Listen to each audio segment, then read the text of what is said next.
Okay, it's time. I have a 3-day weekend.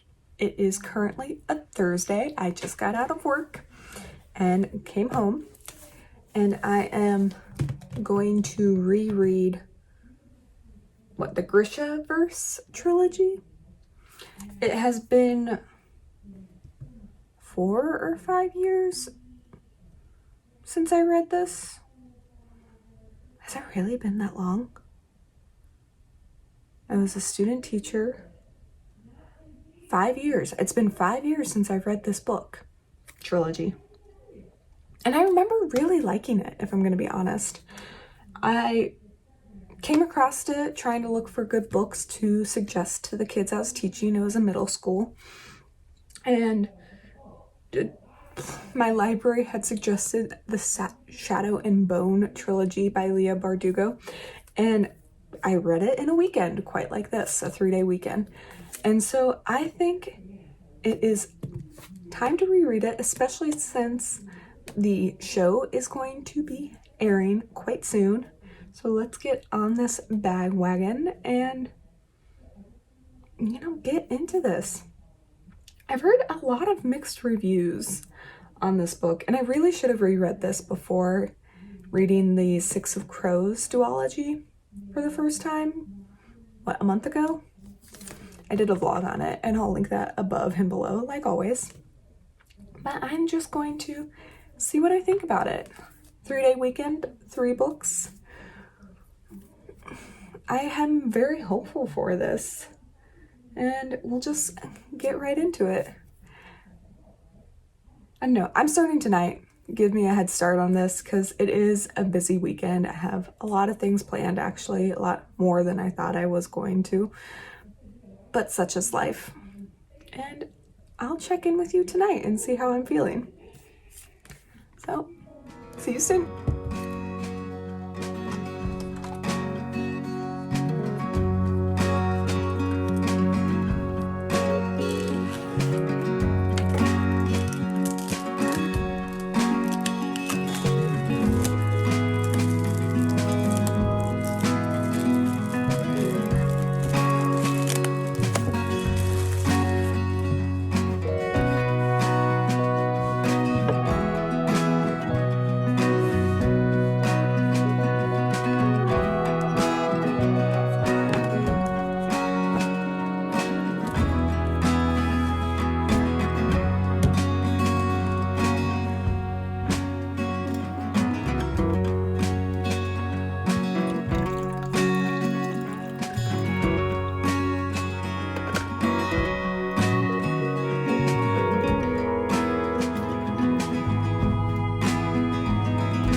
Good morning. There we go. I honestly have to update you pretty early today because I didn't realize how fast I was going to go through Shadow and Bone. I forgot how quick these books went, if I'm going to be honest. I'm over halfway through this book, and it is, 8:18 right now on Friday morning. 3-day weekends, wow. And I've only been reading it for 2 hours tops, an hour last night and an hour this morning.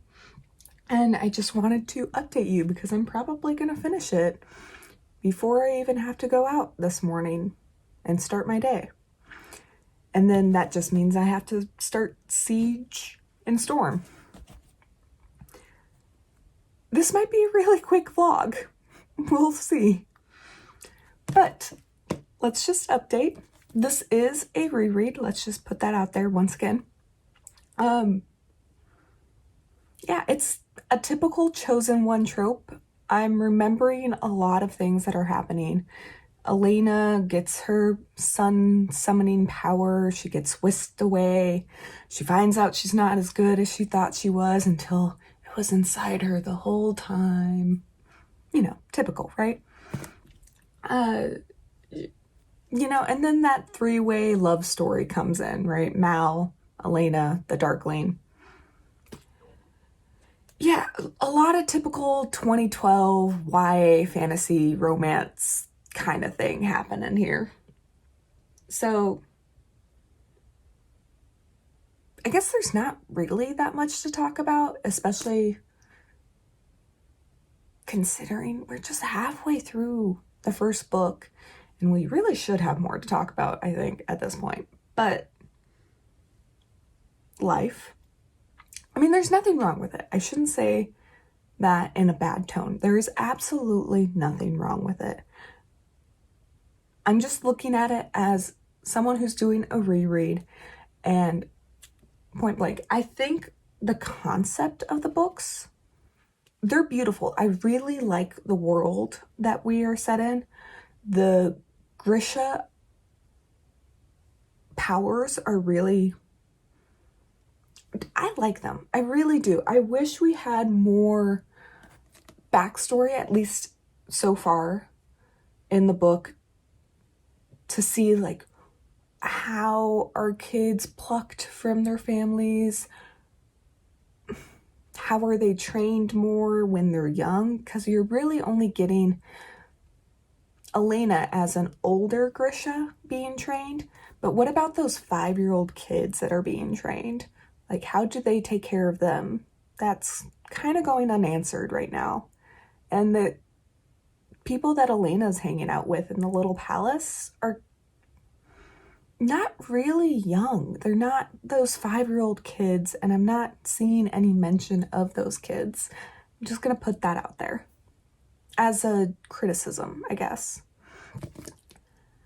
However, it is about Elena and her story and not really about the world itself. So, putting aside, I know we're going to get more into the thick of the story. I ended my reading right as, Baghra. I knew I was going to get that wrong. Baghra. And again, sorry for my pronunciation.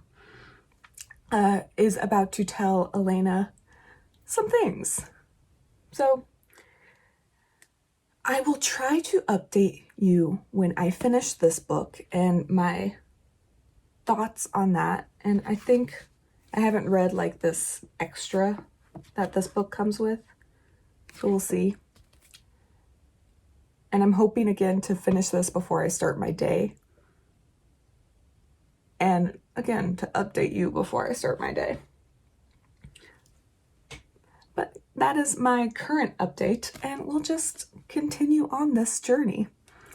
I'm hoping you all have a wonderful Friday as well, if I don't get to you until later. Happy reading.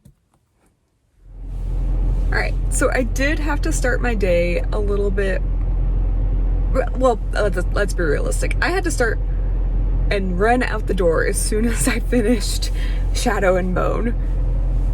Might have been a little bad of an idea to read as much as I did early this morning, but that's life. Such is life. Anyway, I wanted to update as soon as I could because it's fresh in my mind. And let's just say there was a couple things wrong with the book that I had in mind. I thought the relationships went a lot fast. Grammar, words, English. But I thought the relationships went very, very quickly, and I didn't think there was a lot of background or build-up to the points where they got to. Like, for example, the relationships between the Darkling and Elena. I understood what Bardugo was trying to get at when they got there, but just it went fast. And there just wasn't that much of a switch. It just was a lot like Whiplash, I guess. And then especially between Mal and Elena, I know there's this whole idea that they're supposed to be childhood friends and they grew up together, but you didn't get to see that as a reader. It's just that expectation. Oh, they were childhood friends. Why do I need to show that to the reader? You're just supposed to get it. And now they're suddenly together and Mal will do anything for her. Again, whiplash as a reader. And as a result, reading it for the second time with more of a critical eye, I'm just not impressed. I've seen these things done better, is all I'm saying. And again, I'm not trying to harp on this series.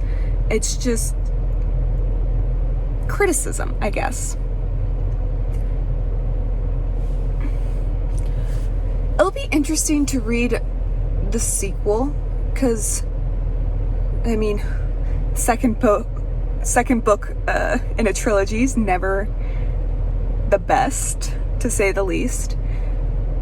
And so I want to see how these relationships develop again and how these character developments continue, and to see if any of my gripes, I guess, are answered.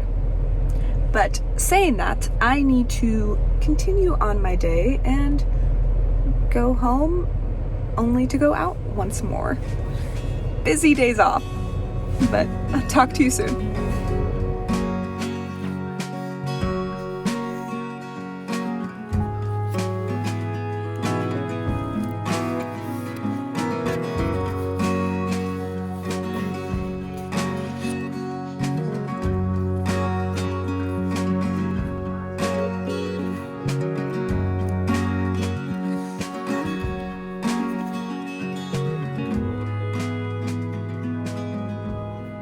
So I am in the middle of a teaching professional development on a Saturday, because why not? Learning about equity, yes. But that also means during my break, I should catch up y'all with an update of Siege and Storm. And I did finish this book this morning.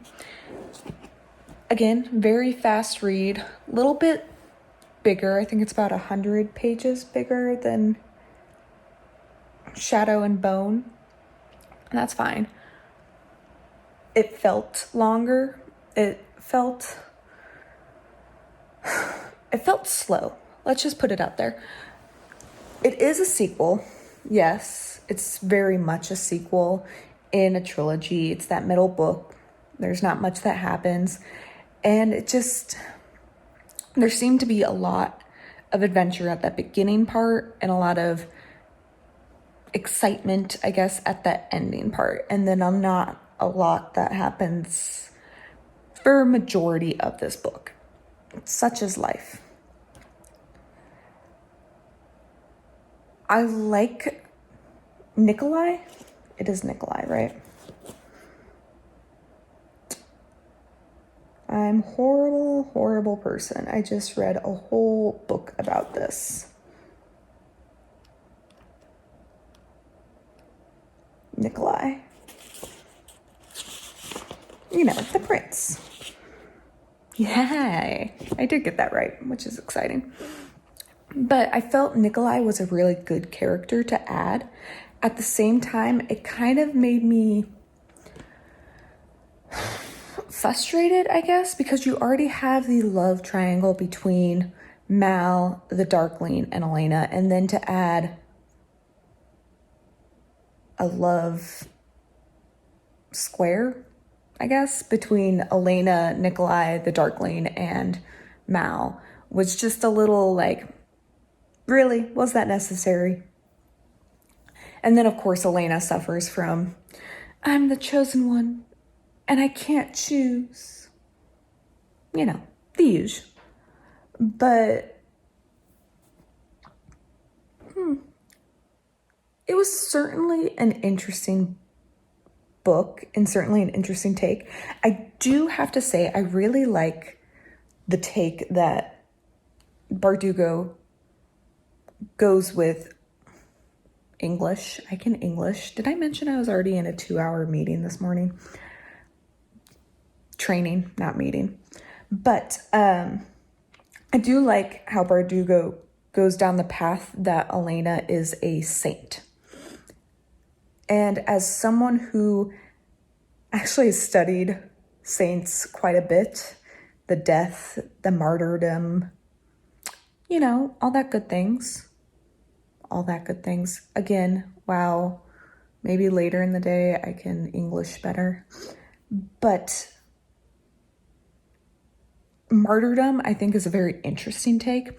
And I love how Bardugo takes Elena down the path of not only having to study saints and their relics, but almost having Elena become a living saint in this day and age.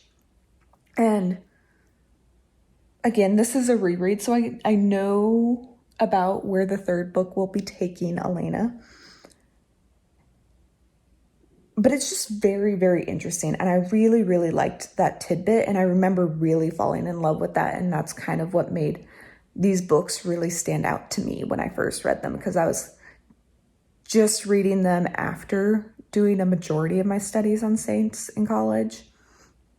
And then reading a book that really embraces this information and creates fiction out of it was wonderful to me. And I think Bardugo really does a good job, at least in this sequel and this introduction to it.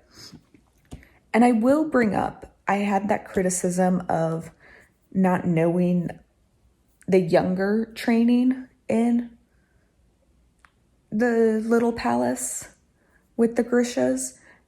They bring in, was it Nadia's little brother? So you get a tiny, tiny bit. There could be more. Just saying. But, 3 books, 3 relics, or 3 amplifiers. That's the word I'm looking for. So we'll just see. There's not much more I can say. It's the second book, and so I'm really looking forward to some of the more action-packed third book. Ooh, what time is it? Ooh, okay. I need to cut this short. I will probably talk more about the second book and wherever I'm at the third book later this afternoon. But I need to get to my second training of the day. So I hope you have a wonderful afternoon, and I will see you later. Bye. I'm late.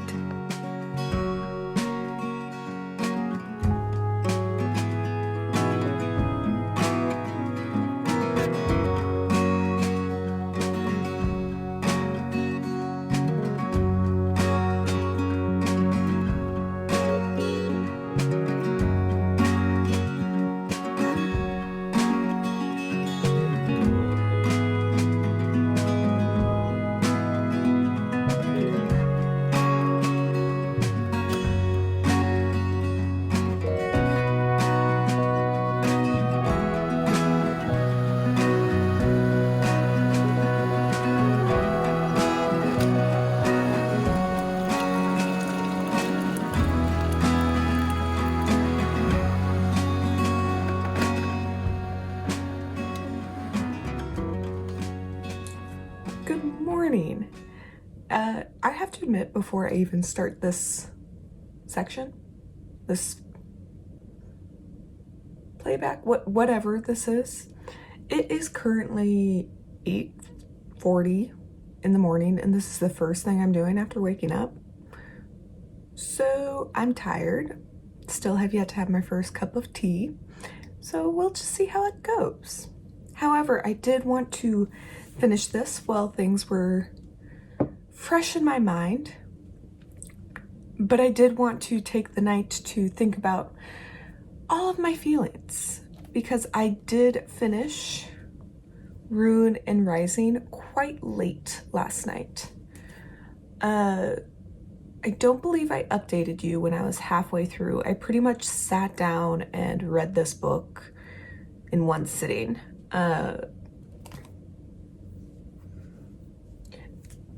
First of all, like I said, it was a lot more action-packed than the second book in the trilogy, which was what I wanted and what I remembered from my first read. There was a lot more things to look at, a lot more things to, I don't know, keep the story moving, really. And so I was all about that. The twist in this book, I'm very conflicted about. And this is just, looking back on my footage, this is just a spoiler reading vlog, point blank. So having Mal be the Phoenix was an interesting choice for Bardugo. I mean, I see the little snippets she gave throughout, I mean, even in Shadow and Bone, like the Darkling was very interested in why he had the abilities he did as a tracker. But then all of a sudden, oh, he's the descendant of that one saint. I'm never gonna remember his name. Saint M. Let's just go with that. Saint M. And therefore being also related to the Darkling. So it was an interesting choice, but I just don't think it was as thought out as it could have been, or as revealed as it. There was a little things that were suspect about it. That's all I'm saying. It almost felt plopped in, even though it clearly was thought out throughout the series. I just thought it could have been done better. And again, let's just put this out there. I feel like I've been very, needless to say, harsh on this series. I have given Shadow and Bone and Siege of Storms both 3 stars going through this, which isn't bad for me. That's just, it wouldn't be something that I would automatically pick up. And I will not lie, Ruin and Rising, I have forgotten that last, I guess, after chapter, that epilogue, that really hit home. I thought it was a beautiful, beautiful way to end it. I did really enjoy that full circle ending. That's something that I really like as a reader. And I ended up giving it a 4 stars. I thought it was a great conclusion to this series, point blank. And it does make me sad now, finishing up this trilogy, that I read Six of Crows before rereading this trilogy, because I do know now there's so many little tidbits in Six of Crows from this trilogy. And that's just life. So I think it is a really great YA fantasy. And I just think watching Bardugo grow as a writer is phenomenal, because I have read Ninth House now, and I think she has developed so much since this first trilogy. And I'm so excited to see her take, or her work, I guess, develop more and more. And I'm really, really excited for more of Ninth House in that series and whatever else she develops later on in her life. So overall, I really, really did enjoy this. And not going to lie, I have been really, really avoiding the trailer for Shadow and Bone, the Netflix series, and I did end up watching it last night, now that I am done rereading this trilogy and rereading Six of Crows. Not rereading, reading Six of Crows for the first time, and I'm intrigued, but I am also very nervous. I think it can go very, very wrong.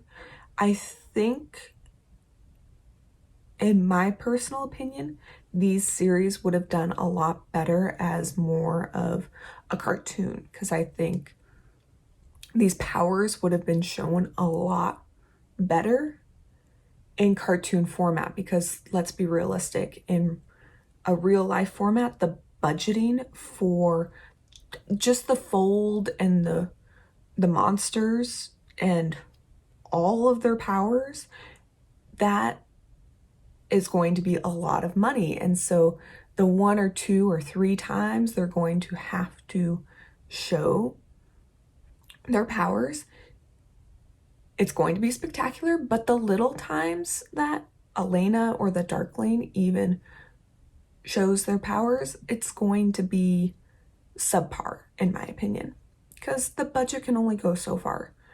And then you're going to get a lot of the other ones, and it's just not going to be as interesting. And I'm even like seeing the stag.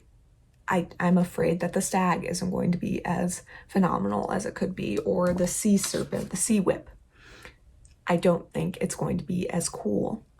And that's just the reality of it. I don't think the budget is going to go as far as people think it will. And this is a fantasy series that really needs to be spectacular.